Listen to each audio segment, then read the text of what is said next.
हाय दोस्तों, कैसे हैं आप सब। उम्मीद है सभी अच्छे होंगे, स्वस्थ होंगे। स्वागत है आपका दोस्तों मेरे YouTube चैनल में। दोस्तों, जैसा कि मैंने लास्ट वीडियो में बात की थी कि HIV क्या होता है, ठीक है, एड्स क्या होता है, दोनों में डिफरेंस क्या है, इनके सिम्टम्स क्या होते हैं। दोस्तों, आज मैं यहाँ पर बात करूंगा कि इसे डायग्नोज करने के लिए हम कौन कौन से टेस्ट करवाते हैं, कौन कौन से टेस्ट HIV को डायग्नोज करने के लिए कराए जाते हैं। दोस्तों, वीडियो पूरा देखिएगा, वीडियो काफी नॉलेजेबल होगा। वीडियो पसंद आए तो प्लीज लाइक कीजिएगा, चैनल पर नए हैं तो प्लीज सब्सक्राइब कीजिएगा।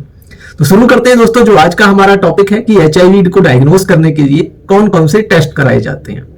दोस्तों, HIV टेस्ट का यूज, जो HIV हमारे अंदर यानी कि ह्यूमन इम्यून डेफिशिएंसी वायरस, इसका पता लगाने के लिए किया जाता है कि हमारे अंदर ह्यूमन इम्यून डेफिशिएंसी वायरस है या नहीं है, ये डायग्नोज करने के लिए। दोस्तों, ये वायरस जो हमारा सीरम होता है या दोस्तों जो हमारे सलाइवा है, यूरिन है, इनके अंदर एक्वायर्ड इम्यूनो डेफिशिएंसी सिंड्रोम का कारण बनता है।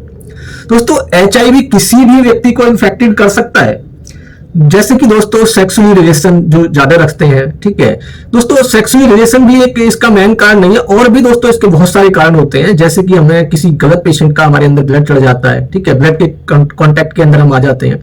साथ ही दोस्तों कई बार जैसे हम निडल अगर किसी की गलत यूज कर लेते हैं, ठीक है, यूज निडल हम यूज कर रहे हैं। साथ ही दोस्तों कई बार हम रेजर वगैरह यूज करते हैं। तो और भी दोस्तों काफी सारी ऐसी चीजें हैं जिनकी वजह से हम HIV के कांटेक्ट में आ जाते हैं और ये इन्फेक्शन हमें स्टार्ट हो जाता है। दोस्तों, अगर सेक्सुअल इसकी बात करूं मैं यहां पर, तो इसमें सबसे पहले माना जाता है दोस्तों हेट्रोसेक्सुअल, बायोसेक्सुअल, होमोसेक्सुअल, और भी दोस्तों काफी सारे यौन संबंध के कुछ अदर टाइप भी शामिल हैं। इसलिए दोस्तों एक HIV टेस्ट हर किसी के लिए फायदेमंद हो सकता है। जितना जल्दी कोई व्यक्ति, कोई पर्सन ये जान लेता है कि उसको HIV है, उतना ही जल्दी दोस्तों वो ट्रीटमेंट करवाने में समर्थ होता है और दोस्तों एक नॉर्मल जिंदगी वो जी सकता है। इस जानकारी को ना लेना स्वास्थ्य के साथ साथ जीवन को भी कम कर सकता है और दोस्तों अदर लोगों को भी वो खतरे में डाल सकता है। इसलिए दोस्तों HIV टेस्ट नियमित रूप से हमें रूटीन में भी कराना चाहिए। जरूरी नहीं कि दोस्तों हम कुछ गलत कर रहे हैं तभी हमें HIV हो सकता है। कई बार ऐसा भी कंडीशन आ जाती है कि जहां पर हमें बिल्कुल भी उम्मीद नहीं होती है, क्योंकि दोस्तों कुछ चीजें ऐसी भी हो जाती हैं हमारी लाइफ के अंदर। जैसे एक नॉर्मली बात करें कि हम जैसे शेविंग ही कराते हैं, ठीक है, कटिंग कराते हैं, तो कई बार बेशक चाहे हम वहां पर नया ब्लेड लगा रहे हैं, सब कुछ नया इंस्ट्रूमेंट है हमारे लिए, लेकिन दोस्तों कई बार ऐसा भी होता है कि हमें नहीं पता चल पाता है कि सामने वाला जो व्यक्ति है वो किस कंडीशन का है, उसके अंदर क्या प्रॉब्लम है, अगर उसको कहीं कट लगा है क्या। दोस्तों कुछ चीजें ऐसी भी होती हैं। मैं यहाँ पर एक छोटा सा पॉइंट ऐड कर रहा हूँ कि जैसे कुछ जो हेल्थ वर्कर्स होते हैं, ठीक है, वो अपने जैसे कोई भी हॉस्पिटल्स है, पैथोलॉजी लैब है, वहां पर वर्क कर रहे हैं, ठीक है, तो वहां पर क्या होता है कि जैसे ब्लड सैंपल लेना है या ब्लड सैंपल आ रहा है या ब्लड के कांटेक्ट में वो आ रहे हैं, तो वो सोचते हैं कि हम बिल्कुल सेफ हैं। तो दोस्तों क्या होता है कि कई बार हमारे ना जो नेल्स होते हैं, नेल्स के ऊपर आपने देखा होगा कुछ हल्का सा कट हो जाता है। तो कई बार दोस्तों वहां के कट, अगर वहां पर हमारा कोई ब्लड इनटेक हो रहा है, कोई ब्लड के कांटेक्ट में हम आ रहे हैं, तो वहां से भी हमारी बॉडी में वायरस जा सकता है। तो इसलिए दोस्तों अगर हम कोई भी ऐसा काम कर रहे हैं, कोई हेल्थ वर्कर या दोस्तों ब्लड से कांटेक्ट में हम आ रहे हैं, तो दोस्तों हमें ग्लव्स भी बहुत जरूरी होता है यूज करना, ठीक है। अब आगे बात करें दोस्तों यहां पर इसके टेस्टिंग की कि इसमें कौन कौन सी जांचें कराई जाती हैं। दोस्तों HIV टेस्ट क्या होता है? दोस्तों ऐसे कई टाइप के टेस्ट होते हैं जो ब्लड या शरीर में के अंदर जो फ्लूइड्स हैं इनकी जांच करके ये बताते हैं कि आप इन्फेक्टेड हैं या नहीं। लेकिन दोस्तों ज्यादातर टेस्ट तुरंत HIV टेस्ट की पहचान नहीं कर पाते हैं, क्योंकि इसका भी एक विंडो पीरियड होता है। ऐसा नहीं कि आप अगर आज ही HIV के कांटेक्ट में आए हैं या आज ही आपको इस तरह का एक्सपोजर हुआ है तो तुरंत आपको HIV हो जाएगा।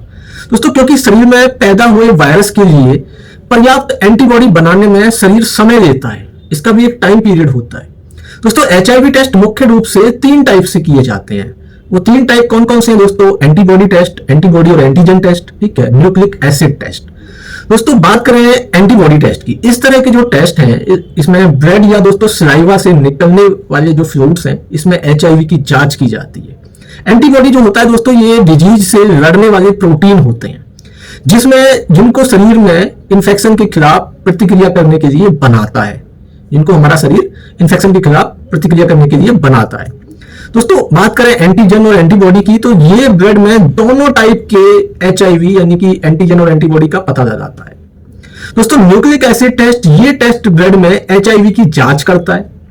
ये टेस्ट किसी व्यक्ति के इन्फेक्टेड होने के 7 से 28 डेज बाद एचआईवी इंफेक्शन के लिए या एचआईवी की जांच कराने के लिए उपयुक्त माना जाता है। न्यूक्लिक एसिड टेस्ट दोस्तों काफी महंगा भी होता है और इसलिए दोस्तों इसको नियमित रूप से नहीं किया जाता है। बात करें दोस्तों कुछ ऐसे कॉमन टेस्ट की जो सबसे ज्यादा यहां पर किए जाते हैं, तो सबसे पहला जो कॉमन टेस्ट आता है दोस्तों वो हमारा रैपिड टेस्ट होता है, जो हम रैपिड कार्ड टेस्ट बोलते हैं।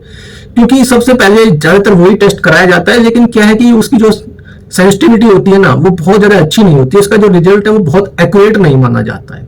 तो उसके लिए हमारे पास दोस्तों दूसरा टेस्ट माना जाता है एलाइजा टेस्ट हम इसमें करा सकते हैं। P24 फोर्थ जनरेशन जो टेस्ट होता है वो भी काफी अच्छा टेस्ट माना जाता है, क्योंकि इनके अंदर दोस्तों हमारी एक इंडेक्स वैल्यू भी आती है कि हमारे अंदर कितने पॉइंट मतलब एचआईवी का जो इन्फेक्शन है वायरस है वो कितना इंडेक्स वैल्यू है, तो ये भी इसके अंदर एक बेनिफिट हमें मिल जाता है। ठीक है, अगर दोस्तों किसी को यहाँ पर कोई प्रॉब्लम लगती है या कुछ ऐसा एबनॉर्मलिटी यहाँ पर देखने को मिलती है, तो इसके बाद भी ऐसा नहीं है कि यहाँ पर कंफर्म हो जाता है कि आपको एचआईवी है। इसके बाद दोस्तों फिर हमारा अगला टेस्ट होता है वेस्टर्न ब्लड, तो बाद में फिर डॉक्टर इसको वेस्टर्न ब्लड टेस्ट भी कराते हैं। उसके बाद दोस्तों फिर इसके CD4 CD8 काउंट टेस्ट किए जाते हैं। साथ ही दोस्तों HIV-1 RNA टेस्ट भी किया जाता है कि ये जो वायरस है ये हमारे RNA में तो एंटर नहीं हुआ है, ये जांच करने के लिए RNA टेस्ट कराया जाता है, जिसको हम HIV RNA या HIV-1 RNA बोलते हैं और कई बार इसको HIV वायरल लोड के नाम से भी जाना जाता है। ठीक है, तो दोस्तों जानकारी अच्छी लगी हो तो प्लीज वीडियो को लाइक कीजिएगा, चैनल पर नए हैं तो प्लीज सब्सक्राइब कीजिएगा। मिलते हैं दोस्तों एक नेक्स्ट वीडियो में। Thank you so much.